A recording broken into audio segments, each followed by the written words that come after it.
ഉറക്കത്തിൽ നിന്നെഴുന്നേറ്റ് ചാരുകസേരയിൽ ഇരുന്നു കൊണ്ട് ഇന്നലെ കണ്ട സ്വപ്നം ഓർത്തെടുക്കുകയായിരുന്നു സ്നേഹ. എന്തായിരിക്കും ഞാൻ കണ്ട സ്വപ്നം? സ്വയമേ തന്നോട് ചോദിച്ചു. എന്നാലും എന്തായിരിക്കും അത്? ഇന്നലെ രാത്രി ലച്ചുവും ഷാഹിനയും ഉള്ളതുകൊണ്ട് ഒരുപാട് കാലത്തിന് ശേഷം ഒരു ചുറ്റിക്കറക്കമായിരുന്നു. ഷോപ്പിങ്ങും ഡിന്നറുമൊക്കെയായിട്ട് ഞങ്ങളുടെ സായാഹ്നം തിളക്കമാർന്നതായിരുന്നു. ഞങ്ങൾ ഒന്ന് കൂടിയിട്ട് തന്നെ വർഷങ്ങളായി. കണ്ടുമുട്ടിയപ്പോൾ തന്നെ എനിക്കും ലച്ചുവിനും ഷാഹിനിക്കും എന്തെന്നില്ലാത്ത സന്തോഷമാണ് തോന്നിയത്. പഠിക്കുന്ന കാലത്ത് ഞങ്ങൾ ഒരുമിച്ചായിരുന്നു. സൗഹൃദം പൂക്കുന്നിടമായിരുന്നു ഞങ്ങളുടെ പഠനകാലം. നിയമവിദ്യാർത്ഥിനിയായി ഞാൻ കോളേജിൽ അഡ്മിഷൻ എടുക്കുമ്പോൾ ലോ കോളേജിൽ ഒരു അപരിചിതത്വം എൻ്റെ കൂടെപ്പിറപ്പായി ഉണ്ടായിരുന്നു. ഞാനൊരു മലപ്പുറത്ത് നിന്ന് വരുന്നത് കൊണ്ടായിരിക്കും അങ്ങനെയൊരു തോന്നൽ എന്നെ പിടികൂടിയത്. +2 കഴിഞ്ഞ് LLBക്ക് തൃശ്ശൂരാണ് സീറ്റ് കിട്ടിയത്. കോളേജിൽ ആദ്യ ദിവസം തന്നെ റാഗിങ്ങും മറ്റുമാണ് കണ്ണിനെയും മനസ്സിനെയും ബാധിച്ച ഏക അസ്വസ്ഥത. ഇതിനെക്കുറിച്ചൊക്കെ കേട്ടറിവ് മാത്രമാണ് എനിക്കുണ്ടായിരുന്നത്. ഇതൊന്നും എൻ്റെ ജീവിതത്തിൽ ഞാൻ ഇതുവരെ അനുഭവിച്ചിട്ടേയുണ്ടായിരുന്നില്ല. ഞാൻ കോളേജിലെ നോട്ടീസ് ബോർഡ് നോക്കി എൻ്റെ ക്ലാസ് കണ്ടെത്തി. പ്രിൻസിപ്പൽ ചാക്കോ സാറിൻ്റെ റൂം കഴിഞ്ഞ് മൂന്നാമത്തേതായിരുന്നു എൻ്റെയല്ല, ഞങ്ങളുടെ ക്ലാസ് റൂം. അവിടെ എന്നെയും കാത്ത് 2 സുന്ദരികൾ കാത്തിരിപ്പുണ്ടെന്ന് ഞാൻ സ്വപ്നത്തിൽ പോലും നനച്ചിട്ടുണ്ടായിരുന്നില്ല. ഞാൻ ആദ്യം പറഞ്ഞതുപോലെ ഒരു അപരിചിതത്വമായിരുന്നു മനസ്സ് മുഴുവനും. അങ്ങനെ ക്ലാസ് മുറിയിലെത്തി എവിടെയിരിക്കണമെന്ന് ക്ലാസ്സിലെ മുഴുവൻ ബെഞ്ചുകളിലേക്കും എൻ്റെ കണ്ണുകൾ പരതി നോക്കി. ക്ലാസ് എടുക്കാൻ വരുന്ന അധ്യാപകരുടെ വലതുഭാഗത്തെ 3ാമത്തെ ബെഞ്ചിലാണ് ഞാൻ ആദ്യമായി അവരെ കണ്ടത്. ലച്ചു. ഒരു വട്ടത്തിലുള്ള കണ്ണടയും ചുണ്ടിൽ ചുവപ്പ് ചായം പൂശി വെളുത്ത നിറത്തിലുള്ള മുഖവും കാതിൽ നക്ഷത്രാകൃതിയിലുള്ള ചുവന്ന കല്ല് പിടിപ്പിച്ച കമ്മലും തൊട്ടപ്പുറത്തായി നീണ്ട മൂക്കും ചിരിക്കുന്ന പല്ലുകളും കാണിച്ച് തലയിൽ മഫ്ത കുത്തി ഷാഹിനിയും ഇരിക്കുന്നു. ആ സീറ്റിൽ അവർ 2 പേരും മാത്രമേ ഉണ്ടായിരുന്നുള്ളൂ. ഞാൻ അത് കണ്ടതും ഒന്നും നോക്കാതെ അവരുടെ കൂടെ ഇരുന്നു. ഇനി ആരെങ്കിലും വരുന്നതിനേക്കാൾ മുന്നേ ഞാൻ എൻ്റെ ഇരിപ്പിടം സ്വന്തമാക്കി. ആദ്യം കണ്ട കാഴ്ചയിൽ ഞങ്ങൾ 3 പേരും കൂട്ടായി. ആ സൗഹൃദം ഇതുവരെ എത്തിച്ചു. വർഷങ്ങൾ കുറേ കഴിഞ്ഞു. എനിക്ക് ഫെഡറൽ ബാങ്കിൽ അസിസ്റ്റന്റ് ലീഗൽ മാനേജറായി ജോലി കിട്ടി. 3 വർഷം കോടതിയിൽ ജൂനിയർ അഭിഭാഷകരായി ജോലി ചെയ്തിരുന്നു. അപ്പോഴും ഞങ്ങൾ ഒരുമിച്ചായിരുന്നു.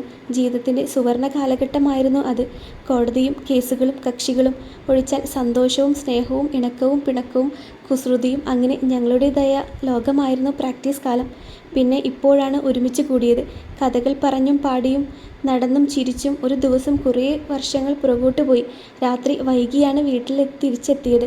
റൂമിൽ വന്ന് കിടന്നപ്പോഴാണ് ലച്ചുവിനൊന്ന് വിളിച്ചു നോക്കാമെന്ന് കരുതിയത്. അവർ വീട്ടിലെത്തിയോ എന്നറിയാനായിരുന്നു.